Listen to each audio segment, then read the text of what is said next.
कि इस क्वेश्चन में आपसे पूछा है what are de Broglie waves. तो जो डी ब्रॉगली वेव्स हैं दीज आर इन्हें मैटर वेव्स भी बोलते हैं। These are the waves associated with moving particles. तो हम लिखेंगे जो डी ब्रॉगली वेव्स हैं which we also call matter waves are waves associated with moving, यहाँ पे आपने लिखना है मूविंग मटेरियल पार्टिकल्स।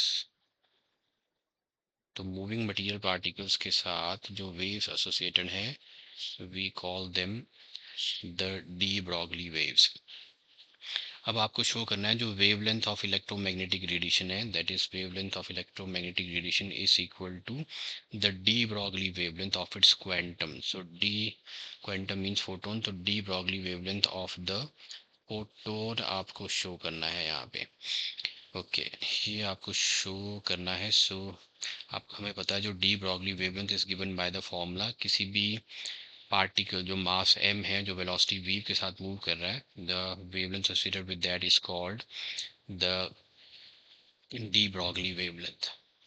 तो यहाँ मैं लिख लेता हूँ also the de Broglie wavelength रहता है h upon p and p is the momentum which is equal to mv। Okay अब आते हैं इसके नेगेटिव सेकंड पार्ट पे। वेवलेंथ ऑफ इलेक्ट्रोमैग्नेटिक रेडिएशन हमें शो करनी है, de Broglie wavelength of quantum यानी कि फोटोन के इक्वल रहती है। तो सबसे पहले हम निकालेंगे किसी भी इलेक्ट्रोमैग्नेटिक वेव के लिए फॉर एन को भी इलेक्ट्रोमैग्नेटिक वेव जो वैक्यूम में ट्रेवल कर रही है,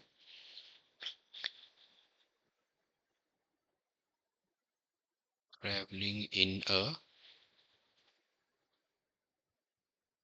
वैक्यूम।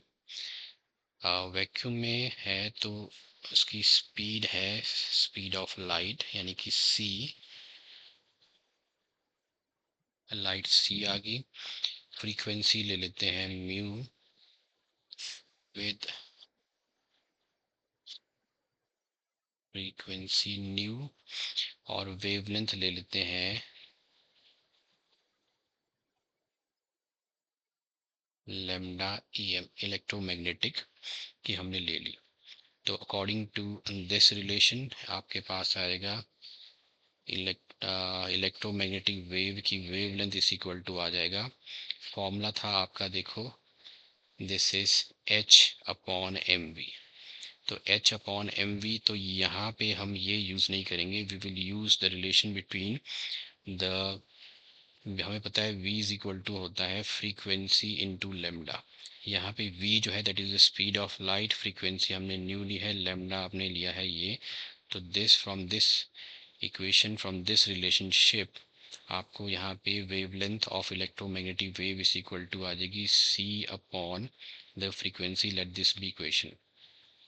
ये तो होगी इलेक्ट्रोमैग्नेटिक वेव जो वैक्यूम में ट्रेवल कर रही है with speed c, frequency nu, और वेवलेंथ इसकी हमने यहाँ पे फाइंड आउट कर ली, इसे मैंने यहाँ रख लिया। अब हम चलते हैं de Broglie wavelength of photon हम निकालते हैं।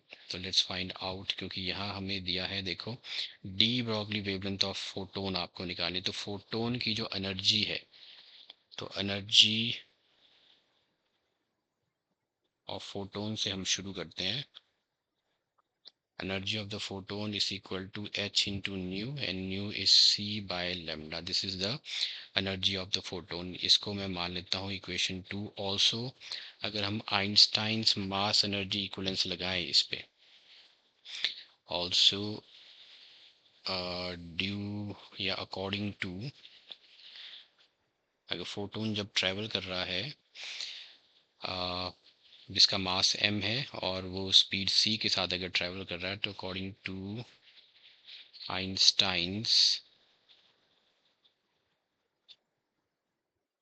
मास एनर्जी इक्वलेंस अगर हम लगाएं फोटोन पे जिसका मास m है,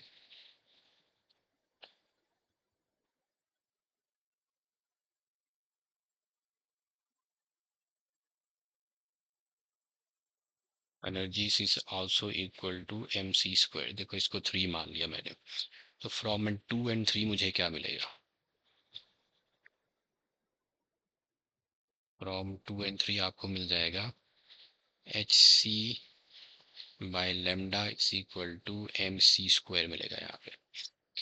ओके, इसको मैं या फिर इसको h इंटू न्यू, ओके सी ही रहने देते हैं। सो इसको थोड़ा सा रीअरेंज करें, सो दिस बिकम्स, मेरे पास आ जाएगा mc is equal to this is, इसको मैं न्यू ही रहने देता हूँ, दैट इट बी न्यू। तो फ्रॉम 2 एंड 3 आपको मिल जाएगा h into nu is equal to mc²। और इस एक दो सीज हैं यहाँ पे, तो एक सी मैं इधर ले आता हूँ, h into nu by c is equal to mc हो जाएगा। Okay, now m into c हमें पता है, m into v is equal to रहता है momentum. So this is the momentum of the photon. So this is the, यहाँ पे हम लिख देंगे h into nu by c is equal to, this is mass of the photon into the speed with which it is moving is c, so this is momentum of the photon। इसे हम मान लेते हैं equation 4। Okay, अगर आप equation 4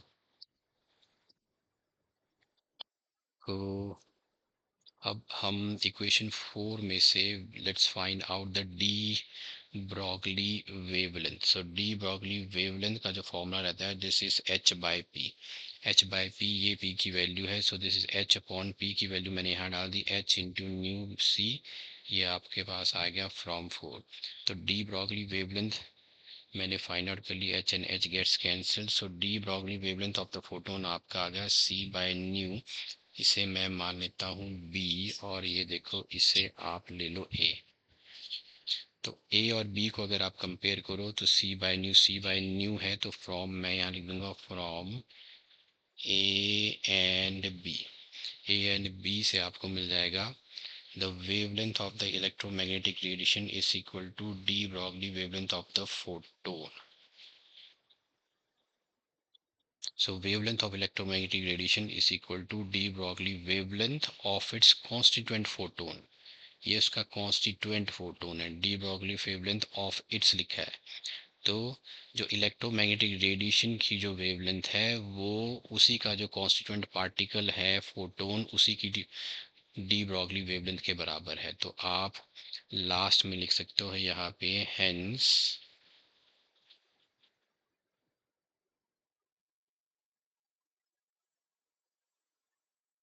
जो wavelength है of electromagnetic radiation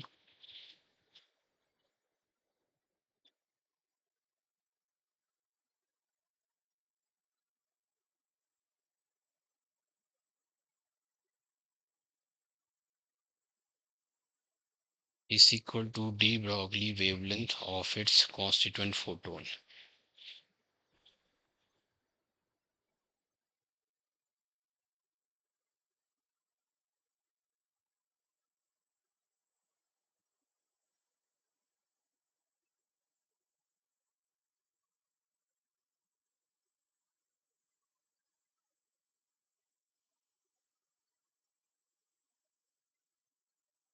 Okay, so that was question number 28।